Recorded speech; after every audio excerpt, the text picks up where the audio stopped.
ओम नमः शिवाय। शिव महापुराण वायव्य संहिता उत्तरार्ध अध्याय 39 योग वर्णन। उपमन्यु बोल्या, हे श्री कृष्ण, महादेवजीનું યોગીજનો ધ્યાન કરે છે, એમના ધ્યાન તથા સ્મરણથી સર્વ સિદ્ધિઓ પ્રાપ્ત થાય છે। જ્યાં મન એકાગ્ર થાય ત્યાં ધ્યાન કરવું, તે પહેલાં ધ્યાન સવિષય થાય છે, એના પછી તે નિર્વિષય થઈ જાય છે। સજ્જન માણસોનો સિદ્ધાંત છે કે નિર્વિષય મન ક્યારેય પણ ધ્યાન કરી શકતું નથી।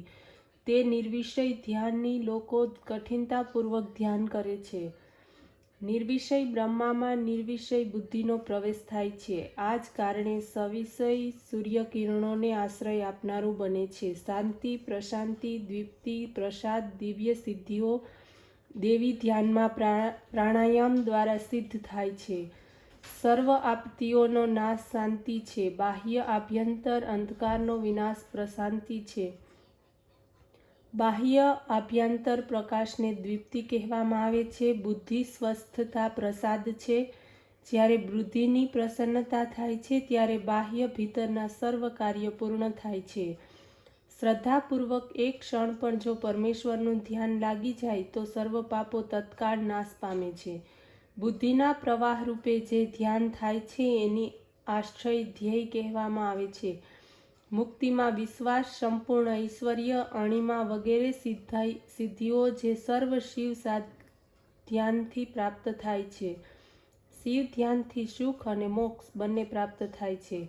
જ્ઞાની તેમજ ધ્યાની પુરુષ જ સંસાર સાગરથી પાર થાય છે। ધ્યાન કોઈ તીર્થ નથી, માટે ધ્યાન આવશ્યક છે। જ્ઞાન યોગ જાણવાની ઈચ્છા પણ અનેક યજ્ઞો કરતાં પણ વધુ ઉત્તમ ફળ આપે છે। યોગી માણસો યોગ સિદ્ધિને પ્રાપ્ત કરે છે, પોતાની ઈચ્છાથી જ લોક ભ્રમણ કરે છે। વિષય સુખને તુચ્છ માનતા વૈરાગ્યને પ્રાપ્ત કરી સર્વ કર્મોનો ત્યાગ કરે છે। અનશન કરીને આવા અથવા શિવ અગ્નિમાં પોતાના શરીરનો હોમ કરીને શિવ તીર્થોમાં સ્નાન તેમજ શાસ્ત્ર વિધિ પ્રમાણે દેહ ત્યાગ કરે છે, એનાથી એની મુક્તિ થાય છે। જે પુરુષ પરવશ બનીને શિવ ક્ષેત્રમાં શરીરનો ભોગ કરે છે એનાથી એની મુક્તિ થાય છે, અને જે શિવ નિંદકને મારી નાખે છે અથવા એનાથી માર્યો જાય છે તે પણ જન્મ મરણના ચક્રથી છૂટી જાય છે।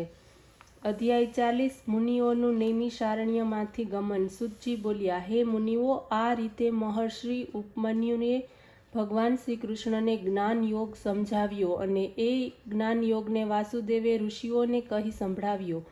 ઋષિઓ એને સાંભળીને અત્યંત હર્ષવાળા થયા। તેમણે વાસુદેવને પ્રણામ કર્યા। એ પછી જ્યારે પ્રાતઃકાળ થયો ત્યારે નૈમિષ ક્ષેત્રમાં રહેનાર સર્વ મુનિઓ અજ્ઞાત સ્નાન કરવાને માટે પરમ પવિત્ર સરસ્વતી નદી વહેવા લાગી।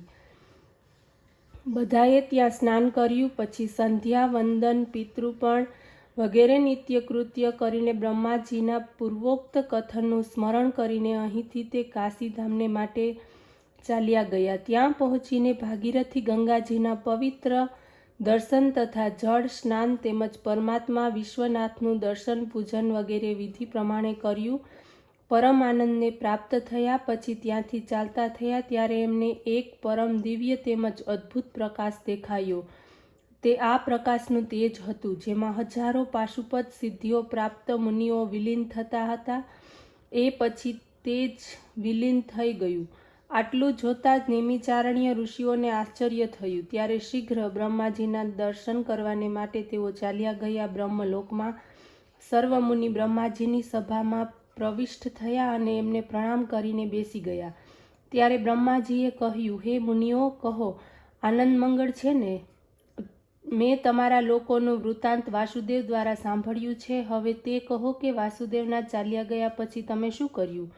આ સાંભળીને મુનિ બોલ્યા, હે પિતામહ, જ્યારે વાસુદેવ ત્યાંથી ચાલ્યા ગયા ત્યારે અમે સર્વે યજ્ઞને સમાપ્ત કર્યો। યજ્ઞાત સ્નાન કર્યા પછી ગંગાજી તથા કાશીમાં પહોંચ્યા। ત્યાં સ્નાન કર્યું, વિશ્વનાથનું દર્શન તેમજ પૂજન કર્યું। પછી જ્યારે ત્યાંથી અમે ચાલવા માંડ્યા ત્યારે અમોને એક દિવ્ય તેજનું દર્શન થયું। એ તેજમાં સેંકડો તપસ્વીઓ વિલીન થઈ ગયા। અમને એનું મહાન આશ્ચર્ય થયું. આ કારણે અમે લોકો આપની પાસે આવ્યા છીએ. આ સાંભળીને બ્રહ્મા બોલ્યા, હે ઋષિઓ, આ પ્રકારના દર્શનથી તમને શીઘ્રાતિશીઘ્ર દિવ્ય લોકની પ્રાપ્તિ થશે, કારણ કે ઘણા સમય સુધી ભગવાન શંકરને આપે પ્રસન્ન કર્યા છે. ત્યારે તો તમારા લોકોના શ્રેષ્ઠ આચરણ દ્વારા તથા અર્ચન દ્વારા પ્રસન્ન થઈને ભગવાન શંકરે આપને દિવ્ય તેજના દર્શન કરાવ્યા. એ તેજમાં પ્રવેશ કરનારા પાશુપત વ્રતધારી મુનિઓ પણ હતા. તે જે આ સંકેત દ્વારા આપને જ્ઞાન પ્રાપ્ત છે. તમે લોકો પણ હવે પાશુપત વ્રત ધારણ કરો, મોક્ષને પ્રાપ્ત કરો. હવે તમે લોકો પણ જલ્દીમાં જલ્દી સુમેરુ પર્વત પર ચાલ્યા જાઓ. ત્યાં જયેષ્ઠ પુત્ર સનતકુમાર શિવજીના આવવાની રાહ જોઈ રહ્યા છે, કારણ કે આ સનતકુમાર સર્વપ્રથમ પોતાના યોગીરાજ માનવામાં આવ્યો હતો. એનું આહ્વાન હતું ત્યારે તો નમ્રતા રહિત હતા, પરંતુ જ્યારે ત્યાં ભગવાન શંકર આવ્યા તો પોતાના અભિમાનના હેતુથી તેમણે એમનો આદર સત્કાર ન કર્યો. આ જોઈને શિવજીના પાર્ષદ નંદીને ક્રોધ આવ્યો. તેમણે શ્રાપ આપ્યો કે હે સનતકુમાર, તમે ભગવાન શંકરનો આદર સત્કાર કર્યો નથી. આ કારણે તમે આ અભિમાનનું ફળ પ્રાપ્ત કરી ઊંટની યોનિમાં તમારો જન્મ થશે. બ્રહ્મા બોલ્યા, એ સમયે આ પ્રકારના પાપથી મુક્તિ આપવાના હેતુથી મેં પાર્વતીની આરાધના અર્ચના કરી, જેથી શિવજી પ્રસન્ન થયા અને સનતકુમાર ઊંટની યોનિથી મુક્ત થયા. ત્યારે પ્રસન્ન થઈને નંદીના પ્રતિ મેં આ પણ કહ્યું કે અપરાધના કારણે સનતકુમાર દંડ મેળવી ચૂક્યા છે. હવે એમને મારા પરમ જ્ઞાનનો ઉપદેશ આપો, જેનાથી તે મારા સ્વરૂપને સમજી શકે અને બ્રહ્માજીના જયેષ્ઠ પુત્ર હોવાને કારણે મારા પરમ તત્વનું એને પૂર્ણ જ્ઞાન થવું જોઈએ. તેઓ મારા આજ્ઞા દ્વારા તમને પોતાના ગુરુ માનશે અને ધર્મરાજ પદ પર તમને અભિષિક્ત કરશે. હે ઋષિઓ, ભગવાન શંકરની આજ્ઞા સાંભળીને નંદીશ્વરે આ વાત સ્વીકાર કરી લીધી. હવે તે જ સનતકુમાર નંદીશ્વરની સંતુષ્ટિને માટે સુમેરુ પર્વત પર અસલ ભાવથી તપ કરી રહ્યા છે. તેથી તમે જલ્દી એમની પાસે જાઓ, જ્યાં તમે લોકો નંદીશ્વરના અવશ્ય દર્શન મળશે.